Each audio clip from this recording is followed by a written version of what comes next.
السلام عليكم ورحمة الله تعالى وبركاته. أهلا بكم في مطبخ أنا سيلياكي أحضر غذائي بنفسي. اخترت لكم هذه المرة شوربة خفيفة تجيكم هايلة. شوفوا كيفاه جاتني مع الخضرة ما شاء الله. تبعوا معايا الطريقة والمقادير.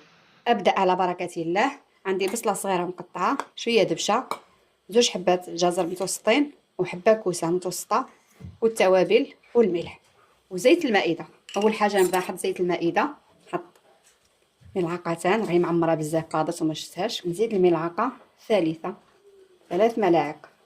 حطيت 3 ملاعق كبيرة زيت المائدة. نزيد البصلة، نزيد الكزبرة والكوسة، نزيد التوابل. عندي فلفل عكري، كركم، شوية كمون، فلفل اسود والملح. كزبرة نحطو نصف منها يطيب مع البصل، تجي بنينه.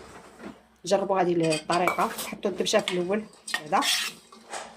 نخلط مليح، نحط قطعه دجاج،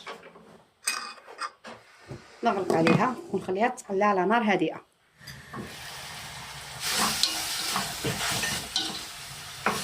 خليها تقلى هكذا على نار هادئه، ومره على مره نحركها. نزيد نشوفها لازم البصله تقلى مليح مليح حتى ينقص الحجم تاعها.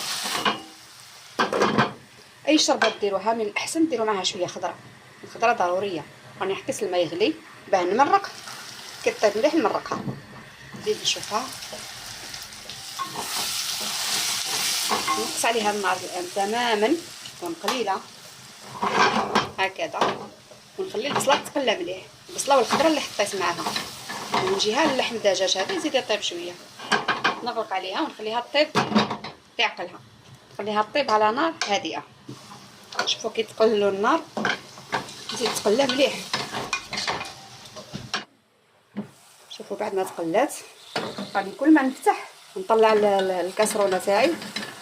شوفوا الان كيفاش داب الخضره، كيفاش دابت وطابت. نقوي النار، نزيد نخليها شويه هكذا، نحط شويه الماء، راه سخون، نغلى ونقص له. نزيد تقلى حوالي دقيقه ونحط طماطم رحيتها مع الثوم، مع زوج سنات ثوم. نخليها طيب هكذا. بعد دقيقه نحط الان الطماطم، راني رحيتها بشويه ماء، جات كاس من اللون. اذا حطيت فيها زوج سنات ثوم وحبه طماطم متوسطه. خليها تقلى. بعد دقيقتان نمرقها. بعد دقيقتان الطماطم راهي تقلات. تقدروا اللي ما يحبوش الخضره تقدروا ترحيوها بالميكسور، ترحيو قطعه الدجاج، ترحيو الخضره. انا راح نخليها هكذا باش تجي الفرميسال تاعي تجي خاتره، تجي مخلطه مع الخضر احسن. اللي ما يحبوش هادو الخضر يرحيوهم، ولا الاولاد ما يحبوهاش رحيوها لهم تجيكم خاتره. ما راحش ندير بزاف البرميسال. نحي الان الماء وراح نحمص البرميسال، راح نحمصها شويه باه تجيكم بنينه بزاف. خلي المقله تسخن. راح نستعمل نصف كاس برميسال، شوربه البرميسال. نحطها تحمص، نبقى نحرك فيها هكذا غير تحمص كامل كيف النار راهي قويه. كي تسخن مليح نقصلها. بعد ما سخنت المقلاة نقص في النار ونبقى نحرك، ما توقفوش، لازمكم تحركوا بدون توقف.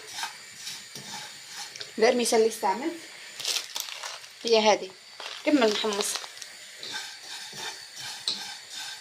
شوفوا اللون بدا يتبدل، شوفوا اللون راه تبدل في الكاميرا ما يبانش مليح، راهي حمرت. توقف، نطفي النار ونحطها، نقص النار هكذا تبقى مفكوكه من بعضها وما تخافوش تلتصق. الماء لازم يكون سخون. باغي لقيتوها شويه خاطره بزاف زيدوا لها شويه ماء. نرجع الماء يسخن، نقوي النار شويه تكون متوسطه، ما تطولش وطيب. نغلق عليها. شوف الماء بعد ما يغلي نزيد لها شويه ماء. الماء كان سخون من قبل، يعني زدت له برك شويه باه يغلي. زيد ملعقه في 2. شوف الان تكون هكذا. شوفوا البرميسال، شوفوا الشوربه تاعي كيفاه ما تفتتش. خليها تغلي، بعد ما تغلي مليح نطفي عليها ونتلاقاو في طبق التقديم. وهذه هي الشريبه تاعي بعد ما وجدت. نحط في طبق التقديم، نفرغ في طبق التقديم. شوفوا ما احلاها، تشهي ما شاء الله. نزيد نحط لكم شويه كزبره. والشريبه تاع رمضان هاي واجده امامنا. هاي الشريبه تاعنا بها بالخضره. تمنيت نال اعجابكم الوصفه، وشهيه طيبه، والى لقاء اخر ان شاء الله، ورمضان مبارك.